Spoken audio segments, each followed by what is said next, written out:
안녕하십니까. 재산분할 전문 변호사 김현정입니다.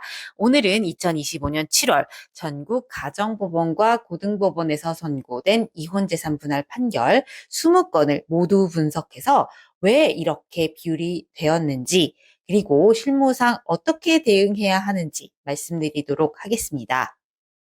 이번 달 판결들을 보시면 재산분할 비율은 30대 70부터 80대 20까지 다양했지만 여전히 50대 50, 그러니까 반반이 기본값입니다. 다만 혼인기간, 경제적인 기여도, 혼전 재산이 얼만큼이냐 여부에 따라서 가감폭이 꽤 컸습니다. 첫 번째로 50대 50 비율입니다. 기본적으로 혼인 기간이 15년 이상이고 한쪽이 전업주부라도 가사와 육아 기여를 재산 형성에서 동등하게 평가한 경우입니다. 공동사업 운영이나 맞벌이 가정에서 특히 많이 나왔습니다. 두 번째는 40대 60 비율입니다. 이런 사건에서는 경제적 기여도가 확실히 차이 나는 경우입니다.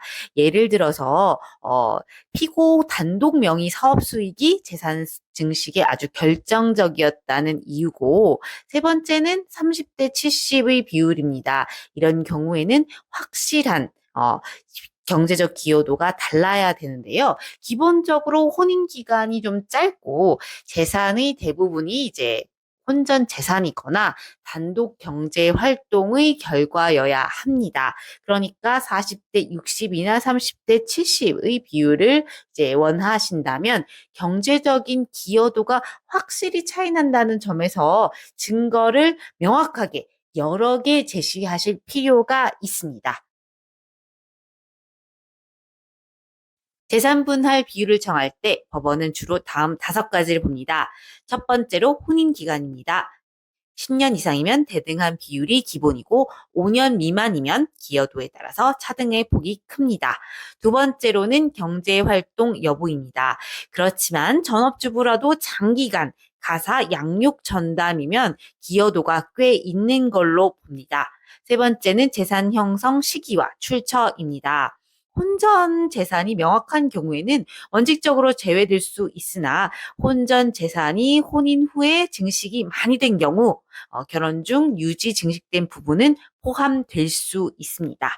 네 번째는 파탄의 경위입니다. 유책 배우자라 하더라도 재산 분할은 이제 할 수 있지만 유책성이 비율 산정에서 직접 영향에 적다고는 하지만 종합적으로 고려될 수 있습니다. 이 부분을 명확하게 하셔서 주장은 반드시 하시는 것이 필요합니다.